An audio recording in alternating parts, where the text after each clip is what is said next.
नमस्कार एंड जय हिंद दोस्तों। तो आज आइए हम लोग क्वांटम का रिवीजन करते हैं जो सिविल 4th सेमेस्टर बीटेक का है। सब्जेक्ट है engineering science, energy science and engineering. तो इसमें क्या है, टोटल एक तरह से देखा जाए तो केवल इसमें टोटल फिजिक्स ही है जो हम लोग 9th 11th 12th में पढ़ते थे। फिर इसके बाद देखिए 5 यूनिट में दिया है इसको। तो 5 यूनिट में दिया है टोटल। एक तरह से अगर देखा जाए तो हम लोग पूरा पढ़ चुके हैं एक बार, तो थोड़ा सा रिवीजन करने का है। और क्वांटम है तो हम रिवीजन कर ले रहे हैं थोड़ा सा। पहले फर्स्ट यूनिट में क्या है, एनर्जी एंड इट्स यूजेस। और दूसरे में क्या है, न्यूक्लियर एनर्जी। तीसरे में क्या है, सोलर एनर्जी। चौथे यूनिट में क्या है, conventional and non conventional energy sources है। 5वीं यूनिट में सिस्टम्स एंड सिंथेसिस। यानी ये हमारे 5 यूनिट हैं। 5वीं यूनिट में बहुत कुछ ज़्यादा पढ़ना नहीं, बस एक बार समझना है, और समझ लेंगे तो आप लोग इंजीनियर हैं। लिखने में कोई दिक्कत नहीं, लिखने में आप लोगों को महारत हासिल होता है। पहला पार्ट फर्स्ट है units and scale of energy use. और पार्ट सेकंड है mechanical energy and transport. Part 3 है heat energy, conversion between heat and mechanical energy. Part 4 है electromagnetic energy, storage conversion, transmitter and radiation. Part 5 है introduction to the quantum energy, quantization. 6 में energy and chemical system and process, flow of CO2, carbon dioxide, entropy तो temperature, entropy and temperature है। Carnot and स्टिर्लिंग heat engine है। Phase change energy है। Conversion, refrigeration and heat pump है। Part 10 में क्या है, internal combustion engine है। Part 11 में क्या है, steam and gas power cycle. और 12वें में क्या है, physical of power plant, solid state phenomena including photo thermal and electric aspects. तो बहुत ज़्यादा नहीं पढ़ना है, बस रिवीजन करना है। पार्ट फर्स्ट में देखिए क्या है, कंसेप्ट आउटलाइन क्या है। इसमें थोड़ा सा क्लियरिटी कम है, बट अपन लोग मैनेज कर लेंगे। एक बात और मतलब ध्यान रखिएगा कि अपन लोग इंजीनियर हैं यार, इंजीनियरिंग कर रहे हैं, तो अपन लोग के लिए कुछ टफ नहीं होता है। और ये है क्वांटम। अभी हम लोग रिवीजन करेंगे। अभी टाइम हम लोगों के पास 10 दिन 15 दिन बचे हुए हैं, तो कोशिश करेंगे कि 5 दिन पहले पूरा रिवीजन कर लेंगे। और फिर इसके बाद फिर 4 दिन बाद फिर दोबारा रिवीजन कर लेंगे, तो काफ़ी अच्छा हम लोग स्कोर कर सकते हैं। चलिए अब टॉपिक पढ़ते हैं। इसमें 2 टॉपिक मेनली 2 टॉपिक पढ़ने हैं। पहला एनर्जी और दूसरा है यूनिट्स ऑफ एनर्जी। एनर्जी में क्या है, it is defined as the capacity to exert a force through a distance. It exist in various form like heat energy, chemical energy, nuclear energy, mechanical energy इत्यादि। अब units of energy में क्या है, energy can be measured, यानी energy को इन तीन राशि में मापा जा सकता है। जूल है, कैलोरी एंड किलोवाट घंटा। अब देखते हैं क्वेश्चन आंसर में, थोड़ा देख लेते हैं, बहुत ज़्यादा डीप में नहीं जाएंगे नहीं, और केवल रिवीजन के पर्पज़ से हम लोग चल रहे हैं। What are the various scale of energy, यानी हमारे विभिन्न प्रकार की एनर्जी की स्केल क्या है। वेयर आर दे यूज, और वे कहाँ यूज होते हैं। तो हमारे अलग अलग प्रकार से एनर्जी की स्केल क्या है। फेमटो है, हम लोग इसको ऐसे याद करें, फेमटो 10 पावर -15 होता है। ये अपन लोग को याद होना चाहिए। अपन लोग ऐसे याद रखेंगे कि एनर्जी में जो स्केल होती है उसकी फेमटो होती है, पीको होती है, नैनो होती है, माइक्रो होती है, मिली होती है, किलो होती है। और फिर मेगा है, गीगा है, टेरा है, पेटा है, एक्सा है, जेटा है, योटा है। यानी इतना, बस इतना याद रखना है, ठीक है। अब ये कुछ नाम आप लोगों को याद रखना है। अब जिसे फेमटो को लेते हैं, फेमटो में क्या है, femto refer to something that is in the 10⁻⁻15 range. Uses क्या है इसके, certain specialized medical facilities have a certain lasers refer to as a femtosecond laser. So femtosecond laser are laser which are on for a second and they go off. फिर इसके बाद pico में आते हैं। Pico में दिखाते हैं 10⁻12 Pico refers to something that is in the 10 to the power minus 12 range. Uses high precision power supply used in laboratory to make very precise measurements of current, voltage and resistance of specific sample. Nano 10 to the power minus 9 होता है, ये तो आप लोगों को पता है। उसी तरह से मतलब सबका रेंज दिया है। हाँ चलिए देखते हैं हम लोग कहाँ थे, कोई आ गया था डिस्टर्ब करने। तो हम लोग थे नैनो पे 10 टू द पावर माइनस, यानी ये जो पैमाना है हमारा रेंज बताता है। नैनो में 10 टू द पावर माइनस 9 तक के रेंज को लेते हैं। अब उसका यूज लिख लेंगे। Electron micrograph is an example of instrument use in 10 to the power minus 9 range. उसी तरह micro 10 to the power minus 6 है, milli 10 to the power minus 3 है, किलो 10 टू द पावर 3 है। तो हो गया ये हम लोगों का क्या हो गया, what are the various scale of energy के विभिन्न प्रकार के पैमाने हो गए। ठीक है, ये हो गया। फिर उसके बाद अब देखते हैं नेक्स्ट की। देखिए पार्ट सेकंड में आ गए, ये वाला पार्ट बहुत छोटे छोटे हैं। फिर इसमें है टोटल हमको पढ़ना है इसमें मैकेनिकल एनर्जी के बारे में। It is the sum of potential energy and kinetic energy. It is the energy associated with the motion and position of the object. e.g. a moving car example है, a moving car possesses mechanical energy due to its motion. ठीक है, mechanical energy है total, अपन लोग को यही पढ़ना है। फिर अपन लोग क्वेश्चन पे आते हैं। Define kinetic energy also derive and expressions. तो काइनेटिक एनर्जी अपन लोग को बहुत पहले से पता है। ठीक है, kinetic energy the energy that a body possesses by virtue of its motion is known as kinetic energy. Mathematically formula क्या होता है, kinetic energy equal to half mv²। इसको याद रखना, ये लिखना। अगर आप वैसे अगर आप लोग आउटलाइन बनाते हैं अपन लोग काइनेटिक एनर्जी को, तो उसके बारे में लिखेंगे, फार्मूला ज़रूर लिखना है। अगर डिफिनीसन थोड़ा सा इधर उधर भी होगा तो, लेकिन अगर फार्मूला सही रहेगा तो नंबर अच्छा आएगा। Mathematical expression of kinetic energy, तो 1 मिनट, अब ठीक है, कोई डिस्टर्ब ना होगा। Mathematical expression for kinetic energy, इसको क्या है कि अपन लोग ने पढ़ रखा है, तो इसको बहुत ज़्यादा डिराइव नहीं करना है। अगर आता है तो अच्छी बात है, नहीं आता है तो ज़्यादा इस पर फोकस ना करते हुए इसको प्रूव करने की कोशिश करेंगे। क्योंकि ये क्वेश्चन छोटा है तो केवल फार्मूला लिखने से काम नहीं चलेगा, उसको प्रूव तो करना पड़ेगा। इनिशियल वेलोसिटी u/0 ले लेंगे, वर्क डन Fs, और ये अपन लोग ये सब जानते हैं। इक्वेशन का यूज करके एक्सीलरेशन निकालना है, फिर उसके बाद वर्क डन निकाल के काइनेटिक एनर्जी निकालना है, और ज़्यादा कुछ है नहीं, बस फार्मूला वही डिराइव करना है। डिफाइन दूसरे क्वेश्चन में तीसरा क्वेश्चन है, define potential energy and also give principle of conservation of mechanical energy. हमको पोटेंशियल एनर्जी डिफाइन करना है। तो पोटेंशियल एनर्जी का फॉर्मूला क्या होता है, it is defined as the capacity to do work by virtue of its position. Mathematically क्या लिखेंगे, PE=mgh।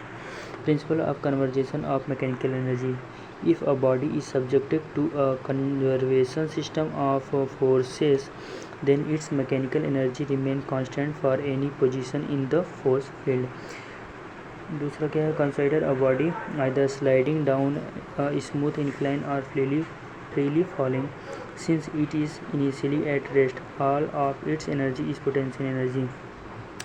As it accelerates downward, some of its potential energy is converted into kinetic energy. At the bottom of incline or at the ground level, the energy will be purely kinetic, assuming the bottom of the slope or the ground level as the datum for potential energy। तो अपन लोग आता है तो अच्छी बात है, नहीं आता है तो मोटा मोटा पढ़ते हैं, ज़्यादा डीप के चक्कर में ना जाते हैं, नहीं तो टाइम बहुत खाएगा, क्योंकि अपन लोग के पास टाइम बहुत कम है, तो उस हिसाब से मैनेज करके चलते हैं। पार्ट 3 में क्या है, हीट एनर्जी पढ़ना है। हीट एनर्जी अपन लोग पढ़ चुके हैं, बहुत कुछ नहीं पढ़ना है इसमें। Conversion between heat and mechanical energy. Heat energy क्या है, it is the result of the movement of fine particle called atom, molecule of iron in solid, liquid and gases. It can be transferred from one object to another. ये तो आप लोगों को प्रयास class 8 से ही पता है, ठीक है। What is a heat reservoir और thermal energy reservoir, also define heat source and heat sink. तो देखो जो क्वेश्चन है पूछा वही अपन लोग आउटलाइन बनाएंगे ये सब का। What is heat reservoir outline बनाएंगे। और फिर इसके बाद बोला है और थर्मल एनर्जी रिजर्वायर, इसको आउटलाइन बनाएंगे। फिर also define heat source and heat sink. अब हीट रिजर्वायर में क्या लिखेंगे, it is defined as the source of infinite heat energy and a finite amount of heat absorbed or heat rejected from the heat reservoir will not have any effect on its temperature. Heat reservoir is maintained at a constant temperature.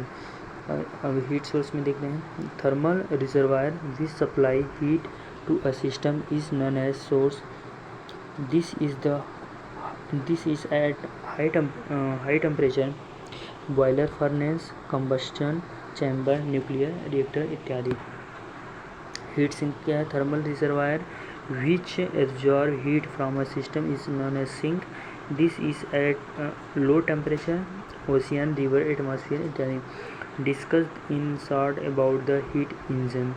Heat engine is defined as a thermodynamic device which is used for continuous production of work from heat when operating in a thermodynamic cyclic process. Both heat and work interactions occurs across the boundary of this device, e.g. internal combustion engine, external combustion engine, gas turbine इत्यादि.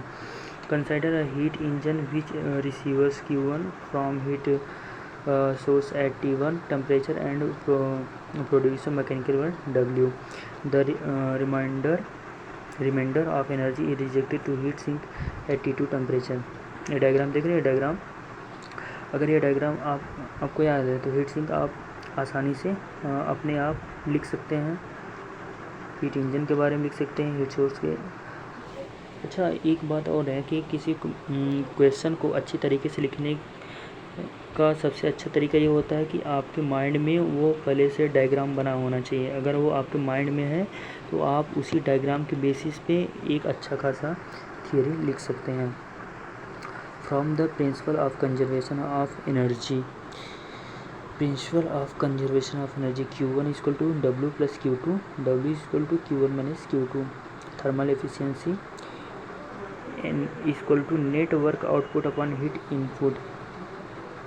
फिर इसके बाद अपन का ये है, इसको तो याद करना पड़ेगा। Thermal efficiency net work output upon, ये इम्पॉर्टेंट है। अगर आप इसको लिखते हैं तो यार अच्छा इफेक्ट आता है। वैसे अपन लोग रिवीजन कर रहे हैं, ठीक है, इंजीनियर तो हैं ही। इलेक्ट्रोमैग्नेटिक पार्ट 4 में क्या है, electromagnetic storage, conversion, transmission and radiation. ये थोड़ा सा ज़्यादा ब्लर है पीडीएफ बट चल जाएगा। इलेक्ट्रोमैग्नेटिक एनर्जी क्या है, it is a form of energy that is reflected और emitted from objects in the form of electrical and magnetic waves that can travel through space. Electronic magnetic storage devices क्या क्या हैं, capacitor and super conducting magnetic energy storages. इसको ध्यान रखिएगा, इसको SMES भी बोल सकते हैं, बोलते भी हैं। Right a short note a capacitor. अब कैपेसिटर तो यार कुछ है नहीं, इसमें अपन लोग बहुत पहले पढ़ चुके हैं, बस रिवीजन करना है। एक बार आप देख लीजिए, वैसे क्वांटम होता ही है रिवीजन करने के लिए, तो सरसरी निगाहों से एक बार देखते हैं। A capacitor has two parallel plates or electrode to which we connect an external battery and in the middle we have a dielectric material as shown in figure। ये फिगर सबसे पहले क्वेश्चन को लिखने का सबसे अच्छा तरीका ये है कि ये फिगर को अच्छी तरीके से आप याद कर लें और इसको समझ लें, फिर आसानी से लिख सकते हैं, ठीक है। तो चलते हैं नेक्स्ट क्वेश्चन पे। Discuss in brief about super conducting magnetic energy storage SMES। Super conducting magnetic energy storage को पूछा है तो अपन को इसको डिफाइन करना पड़ेगा। Super conducting magnetic energy storage SMES, system storage energy in a magnetic field created by the flow of direct current through a superconducting coil. A SMES system comprises a superconducting coil in a cryogenic enclosure, an electronic converter to match the DC power in the coil to the AC on the grid, and an electronic switch to control the flow of current into and out of the coil. The superconducting coil is charged by applying a DC voltage, which causes the current through the coil to increase. When the current reaches its working value, an electronic switch isolates the DC supply and short-circuits the coil. Because the coil has zero resistance, the current continues to circulate without losses and with no heat generation. To release the storage energy, the SVMS is opened and the coil discharges through the converter, yielding AC power which can be fed to the grid.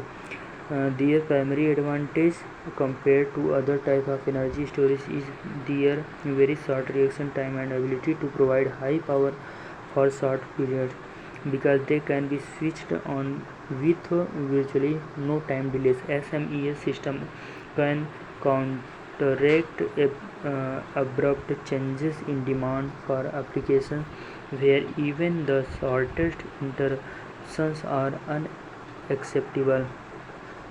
Briefly describe about the next question है, briefly describe about the transformer with suitable sketch. अब ये question अच्छा है. अब इसमें क्या आप लोग डायग्राम में याद कर लें ये कि यहाँ पे AC सप्लाई होती है, फिर E1 होता है, यहाँ पहली करंट होती है, फिर इसके बाद ये प्राइमरी वाइंडिंग होती है जो तार से की जाती है, फिर उसके बाद लेमिनेटेड कोर है, योक है, फिर अपन का T1 है, T2 है, I2 है, E2 है, सेकेंडरी वाइंडिंग है, लोड है. ये सब अपन याद रख लेंगे, इसको प्रोसेस को याद रख लेंगे तो ये बहुत आसान हो जाएगा. अब देखो इसका पार्ट बहुत छोटा छोटा है, यही अच्छा है, समझने में काफ़ी आसानी है. पार्ट 5 में क्या है, introduction to the wave particle duality ये है. फिर इसके बाद अरे जो हम लोग पढ़े नहीं थे, फोटान की किरणें आती हैं उससे मतलब टकराती हैं और फोटान बंडल के रूप में चलता है, बस वही वाला है इसमें पूरा. Wave particle duality, wave function and its significance, Schrodinger's wave equation. Schrodinger wave equation ये इम्पॉर्टेंट है. वेव अच्छा तो ऐसा ठीक है, नहीं इक्वेशन भी इसका देख लेते हैं थोड़ा सा और इसका थियरी भी देख लेंगे. पहले देखते हैं wave particle duality. According to Einstein, the energy of light is concentrated in small bundle called photon. देखो ये बोले ना इन्हीं बंडल के रूप में चलते हैं जो कि फोटॉन कहलाते हैं. Hence, light behaves as a wave on one hand and as a particle on the other hand. This nature of light is known as dual nature, which this property of light is known as wave particle duality. Wave function and its significance. The wave function psi is described as mathematical function whose variation build up matter waves. Psi mod of psi square define the probability density of finding the particle within the given confined limits. Schrödinger wave equation. This wave equation is a fundamental equation in quantum mechanics and describe the variation of wave function psi in space and time. Quantization क्या है, the process of restricting the possible value of a physical quantity to a set of discrete value is called quantization. अब question पे देखते हैं, what are de Broglie waves और matters wave. ये आप लोग इंटर में पढ़े थे, lambda is equal to h upon p. चलो इसका आंसर देखते हैं क्या है. When a material particle moves in a medium, a group of waves is associated with it due to which it shows the wave particle duality. These waves are known as matter waves or de Broglie waves. According to de Broglie concept, each material particle in motion behaves as wave having wavelength lambda associated with moving particle of momentum p. Lambda is equal to h upon p is equal to lambda is inversely proportional 1 upon p. Wave nature directly proportional 1 upon particle nature. Derived time independent Schrödinger wave equation. Consider a system of stationary wave to be associated with particle and the position coordinate of particle. ये दूसरा question है. Derive time independent Schrodinger wave equation को derive करना. अगर आप लोगों को आता है तो अच्छी बात है, नहीं आता है तो इसका फार्मूला आप लोग ज़रूर याद रखेंगे. फार्मूला कहाँ पे है? ये 11वें नंबर में लास्ट में है. ठीक है.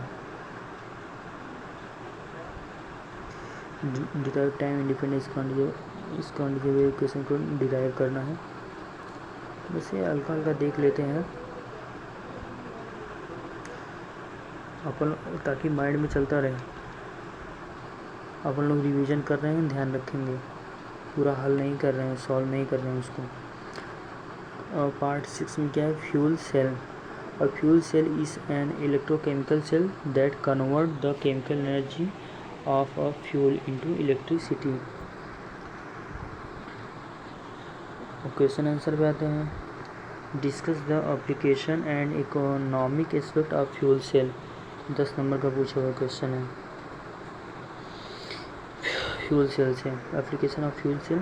Various application of fuel cells are as follow. Portable application. These include portable power generator, consumer electronics, portable military equipment इत्यादि. ट्रांसपोर्टेशन एप्लीकेशन में क्या है? ऑक्सिलरी पावर यूनिट है, लाइट ट्रैक्शन व्हीकल्स है, मैरीन प्रोपल्सन है. स्टेशनरी एप्लीकेशन में क्या है? डिस्ट्रीब्यूटेड पावर जनरेशन है, कंबाइंड हीट एंड पावर है, बैकअप पावर सप्लाई इत्यादि. Economic aspect of fuel cell. तो इस economic aspect of fuel cell. As a new energy technology, fuel cell have not yet significantly penetrated the energy market. Cost, durability and reliability are the main challenges in the commercialization of fuel cells. The manufacturing life cycle and value chain represent the production, procedure and cost of fuel cycle. ये blur हो गया है, दिख भी ना रहा है यार. इस क्वेश्चन क्या है? अगला क्वेश्चन क्या है? Write short know on following. Lithium ion battery, निकल. अरे आप लोग तो इंटरेस्टेड है इसमें, आराम से लिख सकते हैं. लिथियम आयन बैटरी फ़ोन वगैरह में यूज होती है. It is most popular battery at this point of time. It is lighter than the nickel metal hydride battery because lithium is the lightest metal. Therefore, it has much better energy density. It is rechargeable. Its iron part make it rechargeable, and it can also discharge over period of time if not used. इसका reaction ज़रूर याद रखेंगे. Li(C6) को change होता है C6 plus Li plus E minus C0O2 plus Li plus. तो ऐसा clearly दिख नहीं रहा है. फिर इसके बाद यही है question. C0O2 plus Li plus है और E माइनस है, LiCO2 है. फिर निकल मेटल है और nickel metal hydride battery. It is rechargeable battery. This is non toxic so it can replace एल्काइन well as nickel cadmium battery. This does not have the memory effect. It has high capacity and high energy density, and its energy density approaches that of lithium ion. It can self-discharge, means it will slowly discharge if we do not use it. Reaction of nickel metal hydride battery.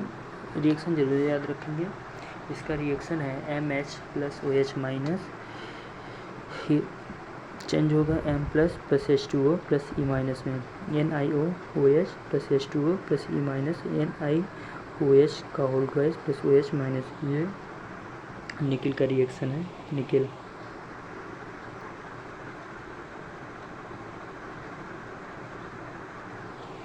molten carbonate fuel cell using equation है। explain the working of molten carbonate fuel cell using appropriate diagram and write the various chemical reaction involved in this type of fuel cell। ये पहले इस question को लिखने के पहले अपन लोगों को डायग्राम, ये तुरंत इसका नाम ही सुनते जैसे ही नाम सुने कि मोल्टेन कार्बोनेट फ्यूल सेल, अपन को दिमाग में ये तुरंत डायग्राम आना जाना चाहिए।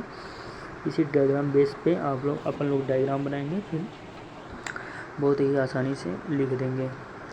पार्ट 7 में क्या है, entropy. Entropy is defined as the quantitative measure of disorder और randomness in a system.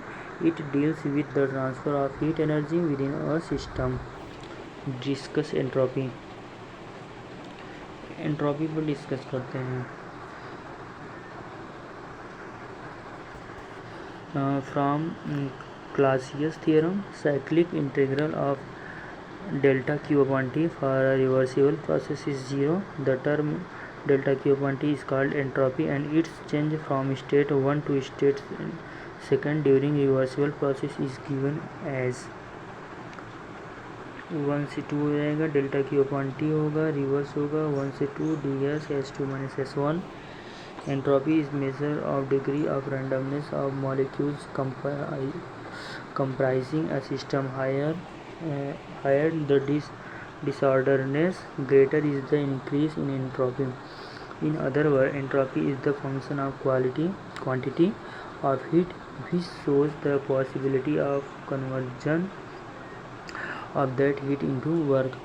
On heat addition, entropy of system increases and on heat rejection it decreases। Explain entropy principle. वही entropy ही है, उसी से related फिर इसमें लिखना है। पार्ट 8 में आ जाते हैं। कार्नोट इंजन है। कार्नोट इंजन तो बहुत जानते हैं बहुत पहले से ही अपन। It is a theoretical engine which work on the Carnot cycle. Stirling engine.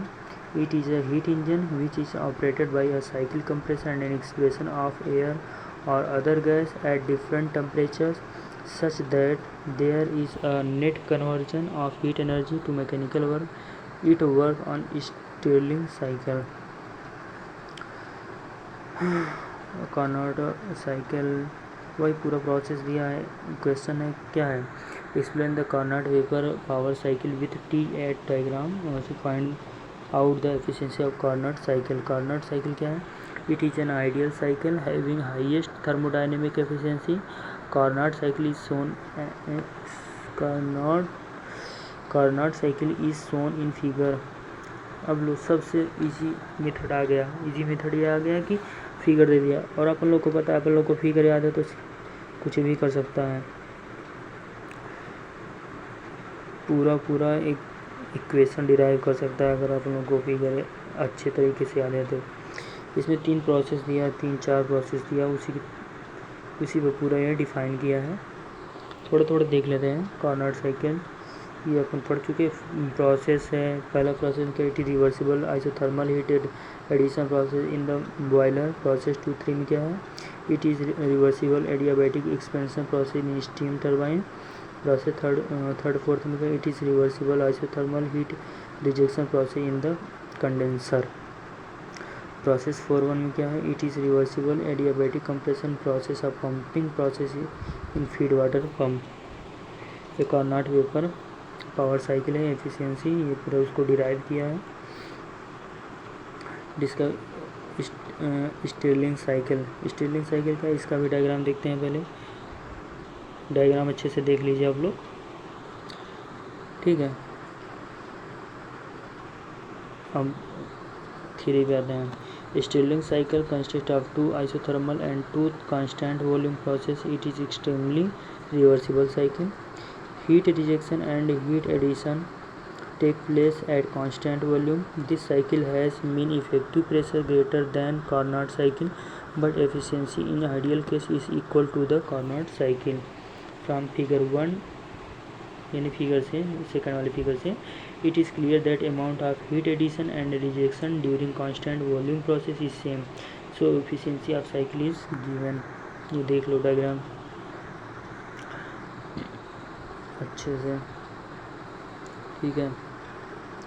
Isothermal है, देखो अच्छे से ए और बी अच्छे से ये याद होना चाहिए। स्टीलिंग साइकिल के लिए डायग्राम है। इन practical use stealing cycle incorporated with a heat exchanger which absorbs the heat rejected during constant volume process and supplies back to the cycle in heat addition during constant volume. So amount of heat transfer through heat exchanger, absorb heat and heat supplied back to cycle is same, but efficiency of heat exchanger is not 100%. So efficiency of Stirling cycle will be less than the Carnot cycle. Part 9 में इसके 12 part हैं, 9 में पूछे हैं। Phase change, energy conversion, refrigeration and heat pump. Concept outline क्या है? Phase change छोटा सा टॉपिक है। Define refrigeration, state and application of refrigeration. इसको तो पढ़ना नहीं है, इसको तो आप लोग बहुत पहले से जानते हैं। रेफ्रिजरेशन एप्लीकेशन ऑफ रेफ्रिजरेशन कैसे किस पर काम करता है। Write short note on the following heat pump refrigerator. अगर आप लोगों को पढ़ना है तो एक बार देख सकते हैं, वीडियो को पॉज करके आप देख लीजिएगा। Right short note on the following heat pump refrigerator. और हाँ, जहाँ आप लोगों को ना समझ में आए तो आप लोग वीडियो पॉज करके समझ लें। क्या है? Write short note on the following heat pump refrigerator. Heat pump क्या है? A heat pump is reverse heat engine. It receive heat from a low temperature reservoir and reject it to a high temperature reservoir और sink. This transfer of heat from a low temperature body to a high temperature on consistently a non-spontaneous process, and that calls for the help of an external work which is supplied to the heat pump. A heat pump extract Q2 amount of heat from the low temperature T2 source and delivers Q1 amount of heat to high temperature T1 sink by consuming W amount of external work। ये आप process देख लीजिए। आप लोगों को जहाँ ना समझ में आए वीडियो पॉज करके आराम से देख के समझते हुए फिर चलेंगे। क्यों? अब देखो आ गया है रेफ्रिजरेटर। ये तो पता है यार आप लोगों को बहुत पहले से, इसमें क्या पढ़ना है। एक बार रिवीजन कर लीजिए, जिसको ना समझ में वो वीडियो पॉज करके ज़रूर देख लें।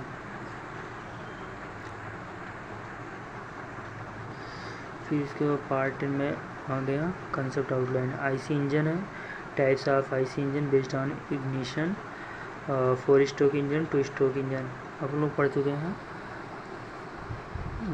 आईसी इंजन एक बार रिपीट कर लेते हैं। The engine in which the combustion take place inside the engine और with in the cylinder are known as internal combustion engine. Types of IC engine based on ignition, spark ignition engine, compression ignition, CI engine. 4 stroke engine, 2 stroke engine. The engine 4 stroke engine क्या है? The engine in which cycle of operation completed in 4 stroke of piston or 2 revolution of crankshaft are known as 4 stroke engine। 2 stroke engine क्या है? The engine in which cycle of operation completes in 2 stroke of piston or 1 revolution of crankshaft are known as stroke engine। Question क्या है? Classify the internal combustion engine. ऐसा है, आप लोग ये video pause करके देख लीजिए, क्योंकि इसमें कुछ है नहीं, बहुत नॉर्मल है, एकदम इजी में है। आप लोग वीडियो पॉज करके देख समझ लीजिएगा। Describe the basic terminology use in internal combustion engine. ये क्वेश्चन है हमारा, terminology use in internal combustion engine. ये है सिलेंडर बोर है, पिस्टन एरिया है, स्ट्रोक है, बॉटम डेड सेंटर है, बॉटम डेड सेंटर को शॉर्ट में BDC लिखा है, टॉप डेड सेंटर को TDC, डिस्प्लेसमेंट वॉल्यूम को लिखा piston swept volume, clearance volume, cylinder volume, compression ratio. ये डायग्राम ज़रूर याद रखेंगे। डायग्राम आप लोग देखिए अच्छे से, इसी के बेसिस पे तो पूरी कहानी आधारित है। ठीक है, आराम से देखिएगा इसको।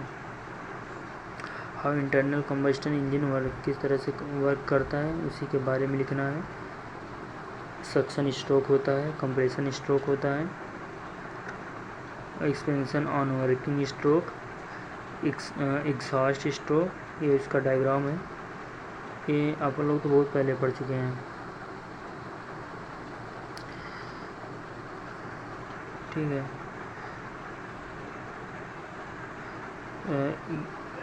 11th पार्ट देखते हैं। Steam power cycle. स्टीम मतलब समझ रहे हो भाप, और गैस पावर, गैस मतलब समझ रहे हो गैस हो गया, गैस से रिलेटेड है पूरा, भाप से मैकेनिकल एनर्जी पे बेस्ड है पूरा। रैंकाइन साइकिल है। वीडियो पॉज करके देखें, खुद से देखेंगे छात्र लोग।